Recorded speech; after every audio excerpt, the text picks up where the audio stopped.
நன்றி. வாழ் வாழ்க வையகம், வாழ்க வையகம், வாழ்க வளமுடன். குரு வாழ்க குருவே. ஆசான் அருள் தந்தை வேதாத்திரி மகிழ்ச்சி அவர்கள் நம்மோடு சுத்தமமாக நிறைந்திருந்து சேர்த்து தருவார்.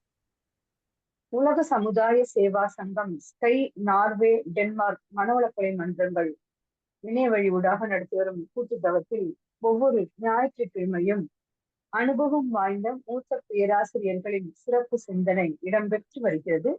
அந்த வகையில் இன்று நம்மோடு இணைந்துள்ள மதிப்பிற்கும் அன்பிற்கும் உரிய முதுநிலை பேராசிரியர் அருள்நிதி என் சண்முகம் ஐயா அவர்களை பற்றிய அறிமுகத்தை உங்கள் முன் சமர்ப்பிப்பதில் பெருமகிழ்ச்சி அடைகிறோம்.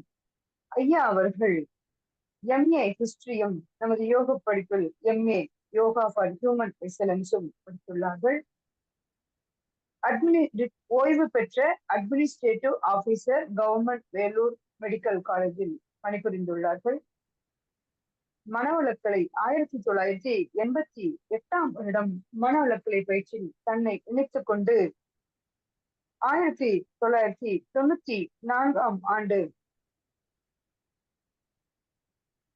பேராசிரியராக உயர்வு பெற்று மேலும் 2018 ஆண்டு முதுநிலை பேராசிரியராகவும் உயர்வு பெற்று தொடர்ந்து அருட்சேவை செய்து வருகிறார்கள்.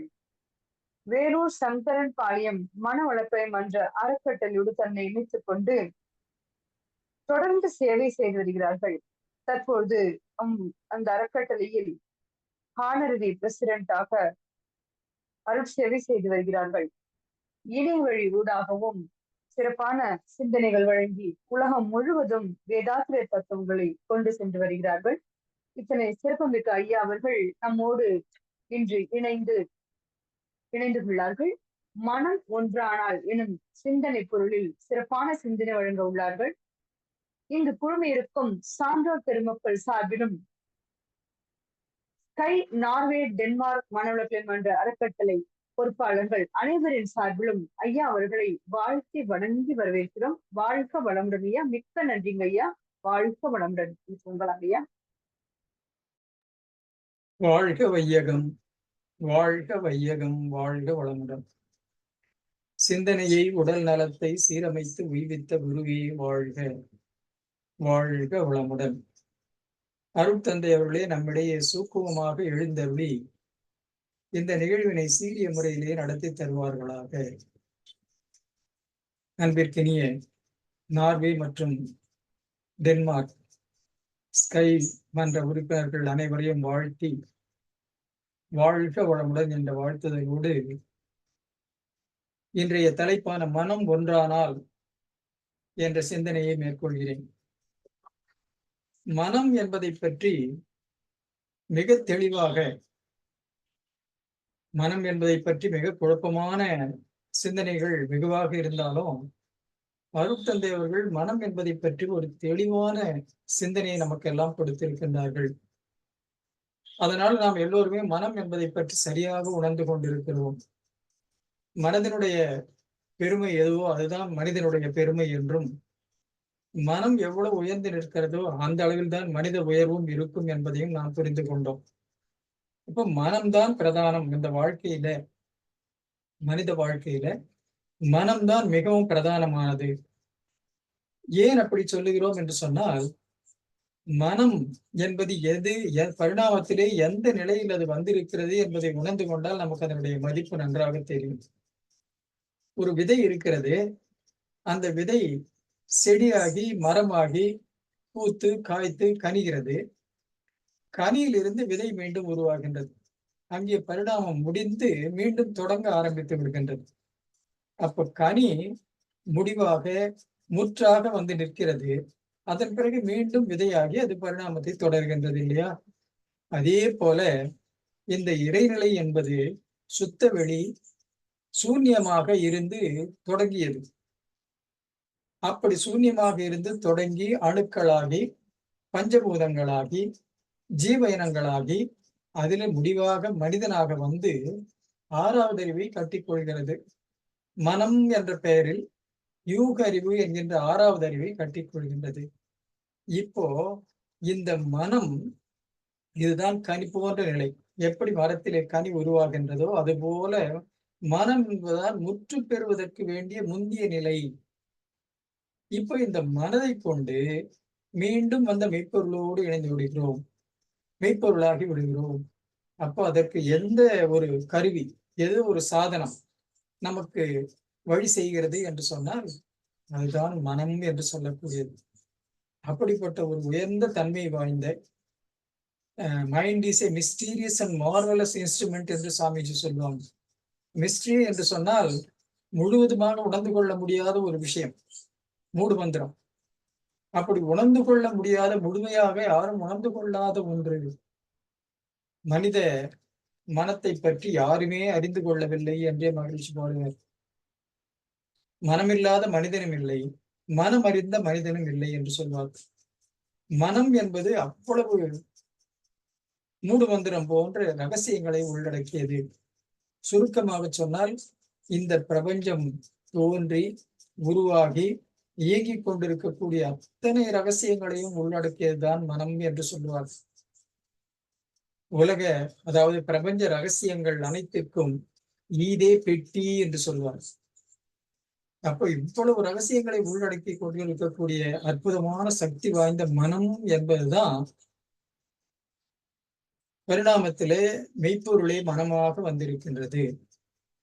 அப்போ எதற்காக இது வந்தது என்று பார்த்தால், இறைநிலை தன்னை உணர்ந்து கொள்வதற்காக, இறைநிலை தன்னை உணர்ந்து கொள்வதற்காக தன்னுடைய நிலையை ஒவ்வொன்றாக உயர்த்தி கொண்டே வருகிறது. தொடக்கத்திலே ஓரறிவு உள்ள தாவரங்களாக தன்னை மலர்த்திக் கொள்கின்றது. அப்போ அதுல அழுத்தத்தை உணர்ந்து கொள்கின்றது. அதன் பிறகு புழு பூச்சிகளாக தன்னை உருவாக்கிக் கொள்கின்றது. அதுல அழுத்தத்தோடு சேர்ந்து சுவையையும் உணர்ந்து கொள்கின்றது. அதன் பிறகு வண்டு, எறும்பு இனங்களாக தன்னை உருவாக்கிக் கொள்கின்றது. மூன்றறிவு. இதுல அழுத்தம், சுவை, மனத்தையும் சேர்ந்து உணர்ந்து கொள்கின்றது. அடுத்ததாக ஊர்வன இனங்களாக வருகின்றது. அதுல அழுத்தம், சுவை, மனம், ஒளி இதையும் உணர்ந்து கொள்ளக்கூடிய அளவில் அது மலர்ச்சி பெறுகின்றது. இறுதியாக ஐந்தாவது அறிவாக ஒலியை உணரக்கூடிய காதுகளை வைத்துக் கொண்டு விலங்கினங்களாகவும் பறவைகளாகவும் உருவாகின்றன. இந்த விலங்கினங்களும் பறவைகளும் என்ன செய்கின்றன என்று சொன்னால் அழுத்தம், சுவை, மனம், ஒலியையும் உணரச் செய்கின்றது. இப்படி இந்த பிரபஞ்சத்திலே இருக்கக்கூடிய எல்லாவற்றையும் உணர்ந்து ரசிப்பதற்கு ஏற்றபடியாக தன்னை உயர்த்தி கொண்டே வருகிறது. அதே இறையாற்றல், அந்த சுத்தவெளி என்ற மெய்ப்பொருள் தன்னை உயர்த்தி கொண்டே வந்து இந்த உலக இன்பம், உலக அனுபவ பொருட்களை எல்லாம் அனுபவிப்பதற்கும் அதற்கு வேண்டிய கருவிகளாக உருவாக்கி கொண்டே வந்து இந்த உலக கருவிகளை எல்லாம் பயன்படுத்தி ஆயிற்று. அடுத்து என்ன? இதற்கு மூலமாகவும் முடிவாகவும் இருக்கக்கூடியது மெய்ப்பொருள் தானேதான். அப்ப தன்னை அறிய வேண்டும் என்று சொன்னால் அதற்கு ஒரு கருவி வேண்டும் அல்லவா? அந்த கருவிதான் ஆறாவது அறிவு என்று சொல்லக்கூடிய மனதின் உயர்ந்த நிலை. அதனை சூப்பர் கான்சியஸ் மைண்ட் என்று சாமிஜி சொல்றாங்க. அதாவது ஏன் அதை சூப்பர் கான்சியஸ்னஸ் என்று சொல்லுகிறார்கள் என்பதை பின்னால பார்க்கலாம். அப்படிப்பட்ட ஒரு உயர்ந்த நிலை, அதுதான் மனமாக மனிதனிலே மலர்ச்சி பெற்றிருக்கிறது என்ற ஒரு உண்மையை நாம் தெரிந்து கொள்கிறோம். அப்ப மனம் என்பது மெய்ப்பொருளாகிய தன்னையே உணர்ந்து கொள்வதற்காக தானே எடுத்த வடிவம்தான் அந்த மனம் என்று சொல்லக்கூடிய ஆறாவது அறிவு.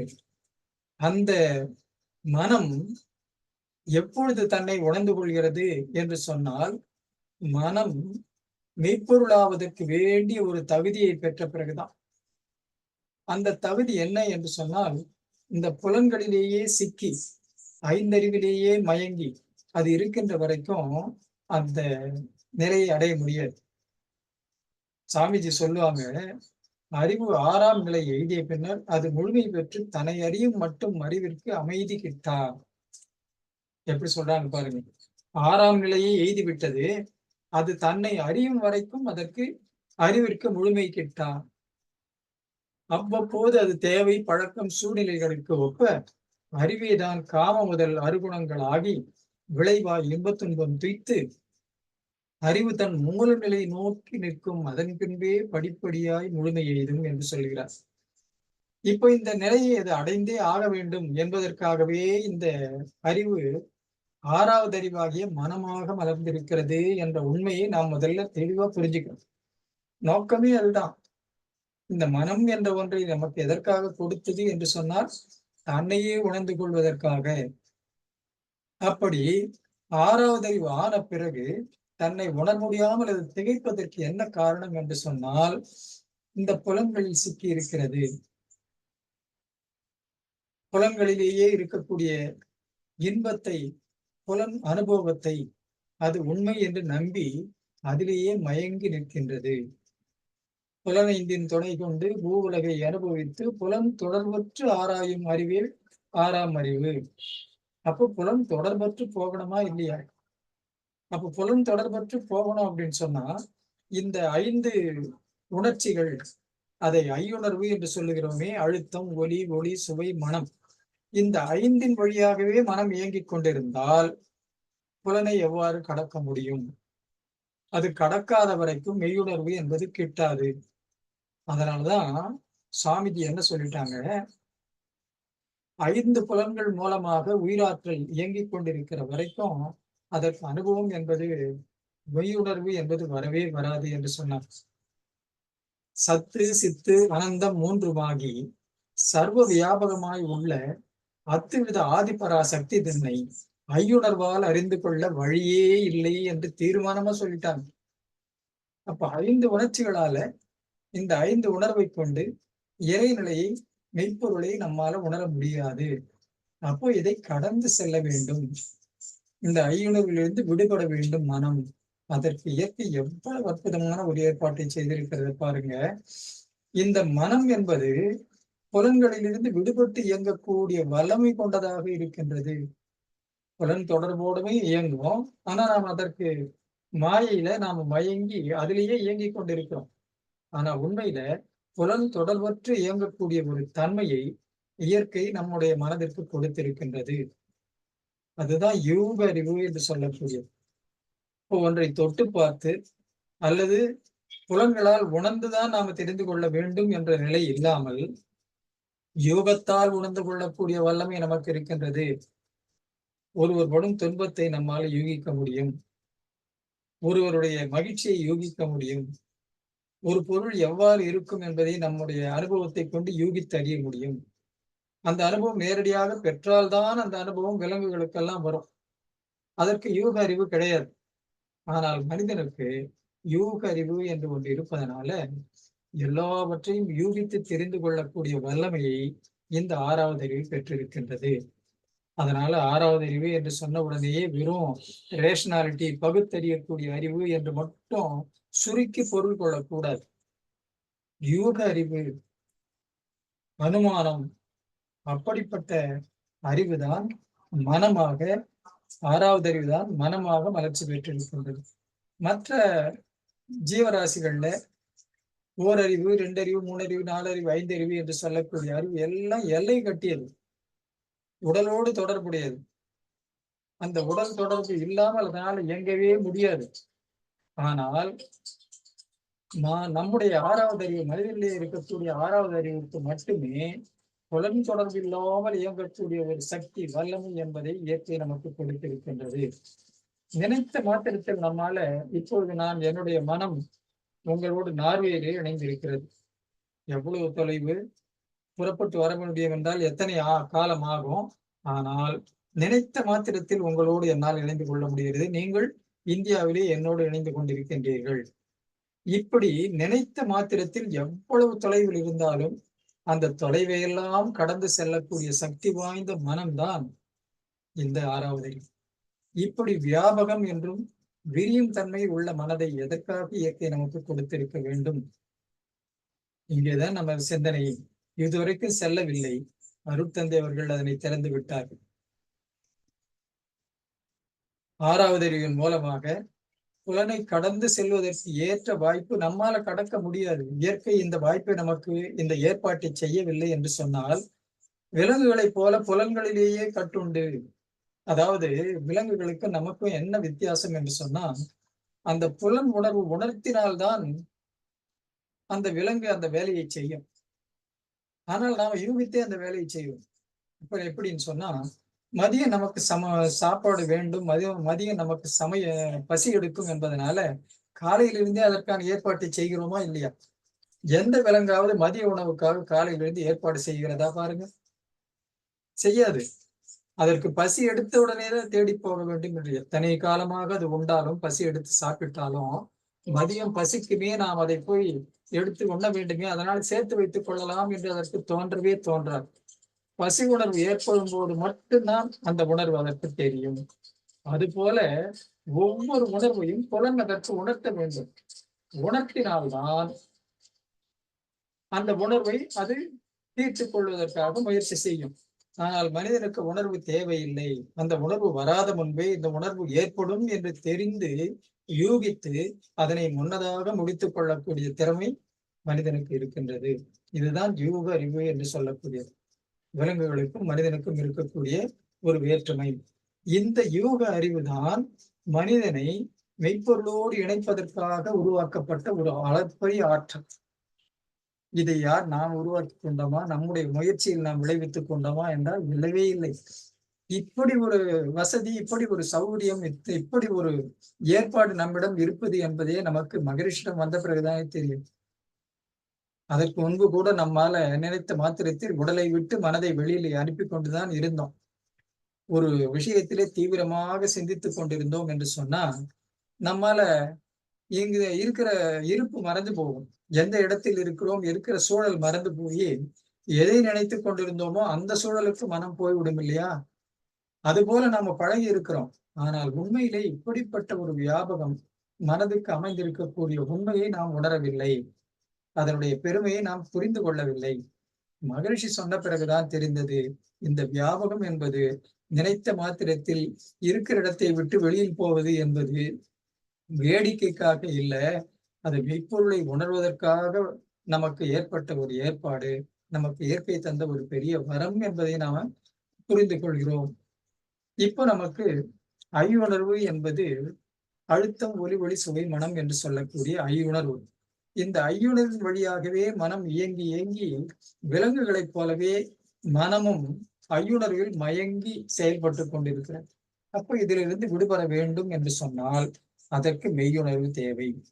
அப்ப மெய்யுணர்வை எவ்வாறு பெறுவது? அதற்குத்தான் மகரிஷி அவர்கள் நமக்கு தவத்தை கொடுத்தார்கள்.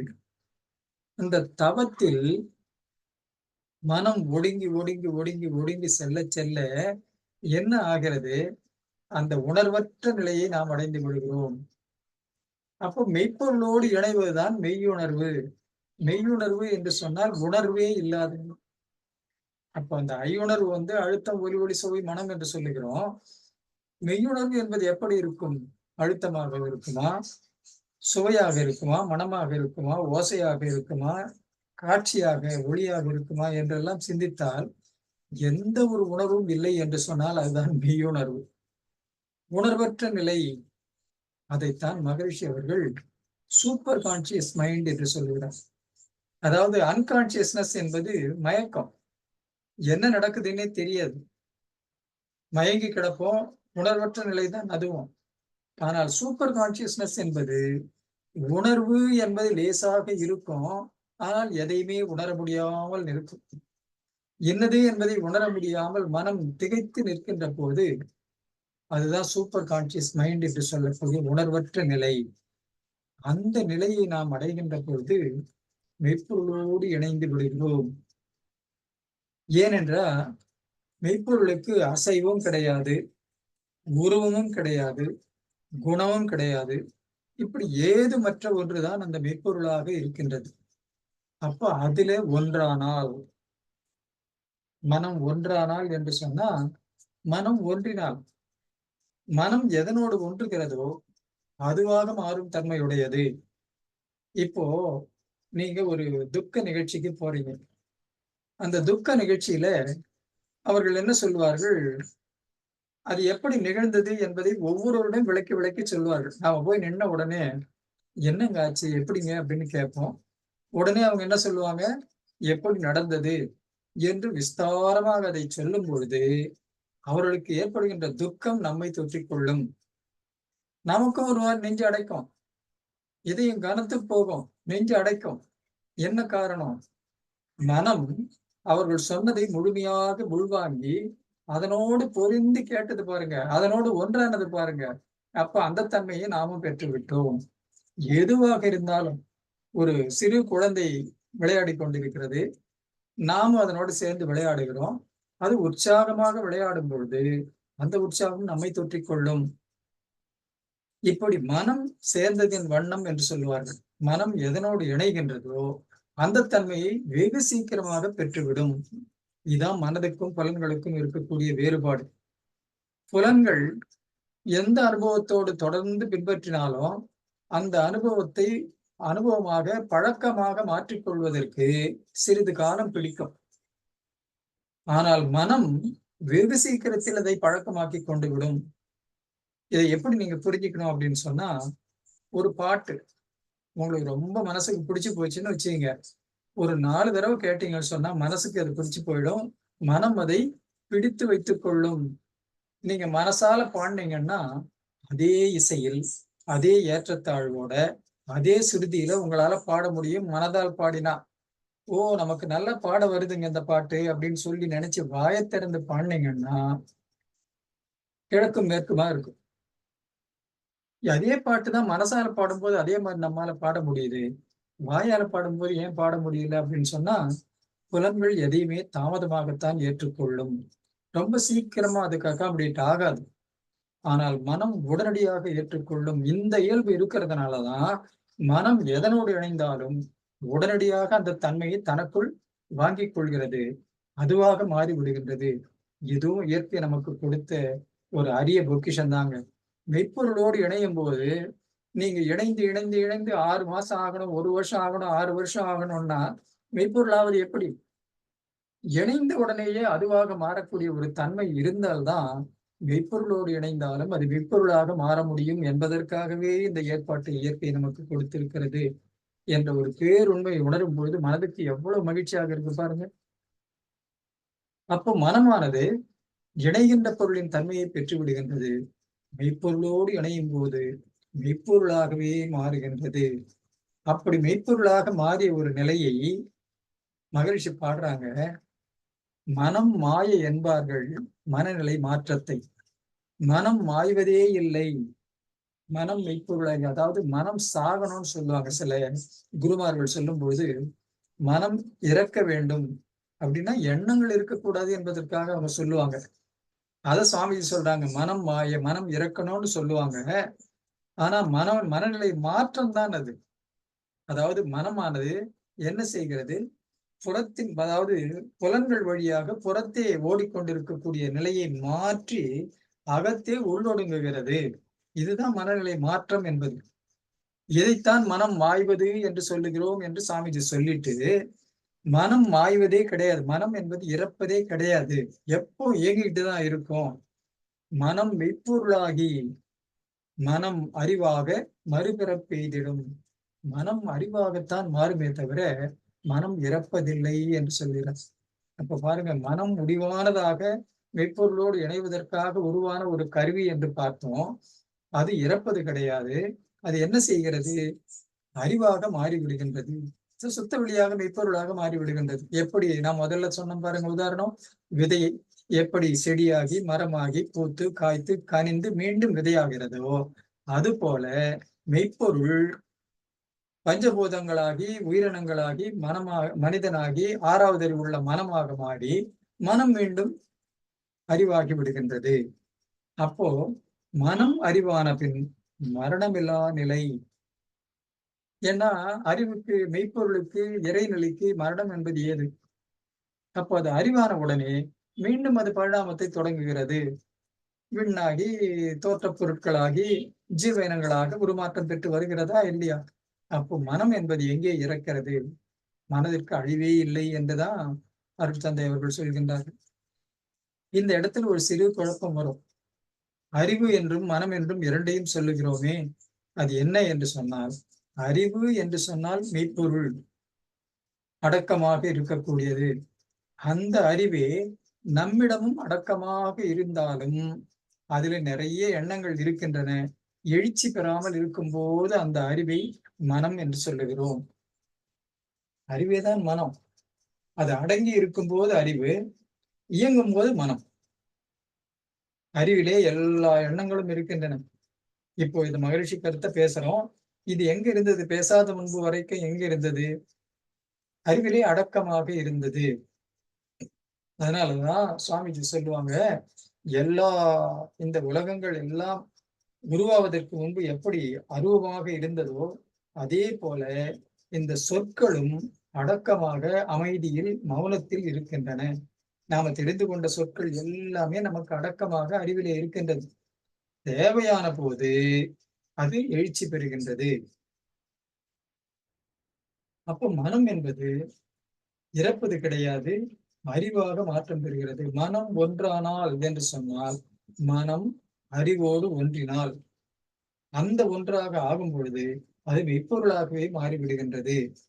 இதைத்தான் வீடு பேறு என்று சொன்னார். வீடு பேறு என்று சொன்னா, வீடு என்பது இப்ப நாம வீடு நம்ம கட்டி குடியிருக்கிறது வீடு. இந்த வீடு எதுல இருக்கு? இதற்கு வீடு எது? நம்ம வீட்டுக்கு வீடு எது? பூமிதான். பூமிதான் அதை சுமந்து கொண்டிருக்கிறது. பூமியில் தான் நம்முடைய வீடு அமைந்திருக்கிறது. அதனால இந்த வீட்டுக்கு வீடு பூமி. இந்த பூமிக்கு வீடு எது? இந்த பூமி பிரபஞ்சத்திலே சுழன்று கொண்டிருக்கிறது. பிரபஞ்சம்தான் இந்த பூமியை தாங்கிக் கொண்டிருக்கிறது. அப்படி பார்த்தால் இந்த பூமிக்கு வீடு பிரபஞ்சம். இந்த பிரபஞ்சத்துக்கு வீடு எது? அதை சூழ்ந்த சுத்த வெளி. சுத்த வெளிக்குள்ளதான் இந்த பிரபஞ்சமே மிதந்து கொண்டிருக்கிறது. அப்ப இந்த பிரபஞ்சத்துக்கு வீடு சுத்த வெளி, மெய்ப்பொருள். அந்த மெய்ப்பொருளுக்கு வீடு என்று ஒன்று இருக்கிறதா என்று பார்த்தால் இல்லவே இல்லை. ஏனென்றால் அது வீடில்லா வீடு. இப்ப இந்த சுத்த வெளிதான் எல்லாவற்றுக்கும் வீடாக இருக்கின்றது. சுத்த வெளிதான் எல்லா தோற்றங்களுக்கும் மூலமாக இருக்கின்றது என்ற ஒரு உண்மையை உணர்ந்து கொண்டால் அதுதான் முழுமை பேரு, வீடு பேரு. சாமிஜி ஒரு பாட்டுல சொல்றாங்க, எவ்வளவு அழகா சொல்றாங்க பாருங்க. முட்டைக்குள் அமைந்த கரு உடலாலும் உயிராலும் வளர்ச்சி பெற்றால் மூடிய ஓர் உடைந்து குஞ்சு வெளிவலகை கண்டு இன்பம் துய்க்கும். அதுபோல் திட்டமிட்டு அறமாற்றி தூய்மை உடலில் அறிவில் பெற்றுவிட்டால் தீரும் வினை புலன்மயக்கம் தாண்டி விடலாம். விட்டுவிடும் வேண்டாத வினைப்பதிவுகள் எல்லாம் விளைவாக வீடு பேறு என்னும் அறிவை அறிதல் கிட்டும். பாருங்க, இதுதான் சூட்சம். வீடு பேருன்னு சொன்னா ஏதோ ஒரு இடத்துல நிலம் வாங்கி வீடு கட்டுறதா, இல்ல வேற ஏதாவது ஒரு இடத்த நமக்கு கிடைக்குமா, அது எப்படி இருக்கும், இப்படி எல்லாம் சிந்திக்கிறோம். ஆனால் விளைவாக வீடு பேறு என்னும் அறிவை அறிதல் கிட்டும். அறிவு என்று சொன்னால் என்ன? அது சுத்த வெளி, மெய்ப்பொருள். அதை அறியக்கூடிய அறிவு கிட்டும். அறிதல் என்று சொன்னால் தகவலா தெரிஞ்சுக்கிறது இல்லை. இப்ப நாம பேசுறோம், நீங்க ஒருத்தர் சொல்றீங்க, நீங்க கேட்டுக்கிறீங்க, புரியுது. இது இல்ல, அனுபவமாக உணர்தல். அந்த மெய்ப்பொருளோடு இணைந்து தவம் ஏற்றுகின்ற பொழுது ஒன்றுமில்லாத ஒரு தன்மையை, உணர்வற்ற ஒரு நிலையை மனம் அடையுது என்று சொன்னா அதுதான் அந்த உணர்வு நிலை. அப்போ உணர்வாக பெற வேண்டும், தகவலாக பெறுவது என்பது அல்ல, உணர்வாக பெற வேண்டும். அப்படி உணர்வாக பெறுவதற்கு என்ன செய்ய வேண்டும் என்று சொன்னால் தவம். தவம் எவ்வாறு செய்வது? தினசரி தொடர்ந்து செய்யும். தொடர்ந்து செய்யும் போது கூட ஏதோ சடங்காக நினைத்து ஏதோ கொஞ்ச நேரம் 20 நிமிஷம் உட்கார சொல்லிட்டாங்களே அப்படின்னு சொல்லி சடங்காக செய்யக்கூடாது. ஒன்றி ஒன்றி நின்று அறிவை பழக்க உறுதி நுட்பம் சக்தி அதிகமாச்சு அப்படின்னு பாடுறாங்க. ஒன்றி மனதை ஒன்று செய்ய வேண்டும். தவத்துல மனம் ஒன்ற வேண்டும். ஏதோ ஒரு நினைவை வைத்துக்கொண்டு மனதை தவம் செய்யக்கூடாது. அப்படி செய்யும் போது அன்றன்று அடையும் அனுபவங்கள் எல்லாம் அறிவிலே நிலைத்து விடும். ஆழ்ந்து ஆய்ந்து நன்று என்று கண்டபடி செயல்களாற்றும் நற்பண்பு புலன்களுக்கு அமைந்து போகும். என்றென்றும் கருவிடத்தை அறிவை ஒன்றும் இயற்கை முறை சிறப்புடைத்து இது தவமாம். கருவிடத்தே அறிவை ஒன்றுதல். ஆன்மா என்று சொன்னாலும் கருமையம் என்று சொன்னாலும் அதுதான் நம்முடைய உயிர் மையமாக இருக்கக்கூடியது. அதுல மனதை ஒன்றுவதுதான் தவம். அப்படி ஒன்றும் போது என்ன ஆகிறது என்று சொன்னால் இந்த கருமையம் என்பதுதான் ஆன்மா. ஆன்மாதான் சுத்த வெளியின் பிம்பமாக நம்மிடத்திலே இருக்கக்கூடியது. அப்படி இருக்கும் பொழுது அந்த ஆன்மாவே தான் கருமையமாக வளர்ச்சி பெற்றிருக்கிறது. ஆன்மாவிற்கும் அழிவு கிடையாது, இறைநிலை என்கின்ற அறிவுக்கும் முற்றறிவுக்கும் அழிவு கிடையாது, மனதிற்கும் அழிவு கிடையாது. எல்லாமே பரிணாமத்தில மனமாக மாறியது. அறிவுதான் பரிணாமத்தில மனமாக மாறி இருக்கின்றது. அப்போ இது அழிவில்லாத ஒன்றிலே மனமானது இணைகின்ற பொழுது அது மெய்ப்பொருளாக மாறிவிடுகின்றது. இதுதான் இயற்கை முறை. கருவிடத்தே அறிவை ஒன்றக்கூடிய இயற்கை முறை. இது தவம். எப்படி நம்முடைய அருட்தந்தை அவர்களை நாம் வியந்து போற்ற வேண்டி இருக்கின்றது. எவ்வளவு அற்புதமாக ஒரு பேருண்மையை மிக தெளிவாக தகுந்த வழிகாட்டுதலோடு நமக்கு உணர்த்தி விட்டதோடு அதை பெறுவதற்கான வழி தவம் என்று சொல்லி அந்த தவத்தை எவ்வாறு ஏற்ற வேண்டும் என்பதையும் நமக்கு விளக்கி சொல்லி அந்த தவத்தின் மூலமாக அந்த மெய்ப்பொருள் உணர்வு பெறலாம். அந்த உணர்வை பெறுவதுதான் முக்கியமே தவிர தகவலாக உண்மையை தெரிந்து கொள்வது முக்கியமில்லை. உண்மையை தெரிந்து கொண்டவர்கள் பல பேர் இருப்பார்கள், ஆனால் உணர்வாக பெற்றவர்கள் சிலர்தான் இருப்பார்கள். அப்படி உணர்வாக பெற வேண்டும் என்ற ஒரு பேருண்மையை நாம் உணர்ந்து கொள்கிறோம். அப்படி உணர்வாக பெறுகின்ற அந்த தன்மையை உணர்ந்து விட்டால் எப்படி இருக்கும் என்பதையும் சாமி சொல்றாங்க. ஆனந்த அனுபவமாக இருக்கும். கற்புலனால் காணுகின்ற பொருட்களுடைய கருத்தொன்றி விண்ணறிந்து அதற்கு மூலமாம் மெய்ப்பொருளை உணர்ந்த போது உலகங்கள் தெய்வமயம், உயிர் வகையாம் லட்சங்கள் தெய்வமயம், அறிவு பரத்தில் லயமாகும் அனுபவம் பேரின்பம், அச்சரங்கள் கொண்டு எழுத முடியாத அந்த ஆனந்த அனுபவத்தை மௌனம் அன்றோ ஆனந்த அனுபவம் என்று சொல்லுகிறார். அந்த ஆனந்தம் என்று சொன்னால் மகிழ்ச்சிக்கும் ஆனந்தத்துக்கும் ஒரு வேறுபாடு இருக்கிறது. மகிழ்ச்சி என்பது புலன் தொடர்புடையது. நீங்க புலன்கள் மூலமாக நீங்கள் செய்தீர்கள் என்று சொன்னால், எதையாவது ஒரு அனுபவத்தை பெற்றீர்கள் என்று சொன்னால் அது மகிழ்ச்சியை கொடுக்கும். ஆனால் ஆனந்தம் என்பது முடிவில்லாததாக இருக்கும். மகிழ்ச்சி முடிஞ்சு போயிடும், கொஞ்ச நேரத்துல சலிப்பை கொடுத்துரும். அதனாலதான் சலிப்பிலா பேரின்பம் தான் ஆனந்தம். எப்பொழுதும் மகிழ்ச்சியாகவே இருக்க வைக்கும். எது என்று சொன்னால் அதுதான் அந்த மெய்ப்பொருள். மெய்ப்பொருளே ஆனந்த வடிவமானதுதான் சொல்லுவாங்க. அப்படிப்பட்ட ஒரு பொருளோடு மனம் இணைகின்ற பொழுது அளவில்லாத மகிழ்ச்சி, ஆனந்த நிலை என்பது இருந்து கொண்டே இருக்கும். அந்த பேரானந்தத்தை அனுபவித்தவர்கள் தான் அந்த நிலையிலிருந்து விடுபட முடியாமல் அங்கேயே வாழ்ந்து கொண்டிருக்கக்கூடிய மகான்கள், ஞானிகள், சித்தர்கள். அந்த நிலையை நாம் அடையலாம் என்பதற்காகத்தான் நாம இந்த ஒரு நிகழ்ச்சி, இந்த ஒரு தவ நிகழ்ச்சியை நாம் மேற்கொள்கிறோம். இந்த நிலையை அடைவதுதான் மனம் ஒன்றானால் என்று சொல்லக்கூடிய எந்த ஒன்றாக வேண்டும் என்பதை நினைவுபடுத்திக் கொள்ளணும். எதனோடும் இணையும் மனம், எதனோடும் இணைந்து ஒன்றாகும். ஆனால் எதனோடு இணைய வேண்டும் என்பதை நாம் தான் முடிவு செய்ய வேண்டும். இவ்வளவு காலம் வரைக்கும் நாம புலன் தொடர்பிலேயே, புலன்களிலேயே மயங்கி புலன் உணர்ச்சிகள் தான் நமக்கு பிரதானம் என்று அந்த மாயையில் வாழ்ந்து விட்டோம். அதுவும் ஒன்றுதல் தான். புலன்களோடு ஒன்றி இருந்தோம், உலகப் பொருட்களோடு ஒன்றி இருந்தோம், உலக இன்பங்களோடு ஒன்றி இருந்தோம். இப்பொழுது அதையெல்லாம் விடுத்து அறிவோடு மெய்ப்பொருளோடு ஒன்றுவதற்கான உண்மையை தெரிந்து கொண்டோம். இப்போ அதுல ஒன்றும் போது மெய்ப்பொருளாகவே மாறிவிடுகின்றோம். அந்த மாற்றத்தினால பேரானந்த நிலையை நாம் அடைகிறோம். பிறவியின் நோக்கமாகிய வீடு பேற்றை உணர்ந்து கொள்கிறோம். இவ்வளவும் சாதனையாக நம்மால செய்ய முடிகிறது. எதனால் என்று சொன்னால் அருட்தந்தை அவர்கள் நமக்கு கற்பித்த தவத்தினால்தான். அத்தகைய தவத்தை சிறப்பாக செய்து நல்ல முறையிலே நாம் அந்த ஆனந்த அனுபவத்தை பெறுவோம் என்று கூறி இந்த வாய்ப்புக்கு நன்றி கூறி நிறைவு செய்கிறேன். வாழ்க வளமுடன், வாழ்க வளமுடன்.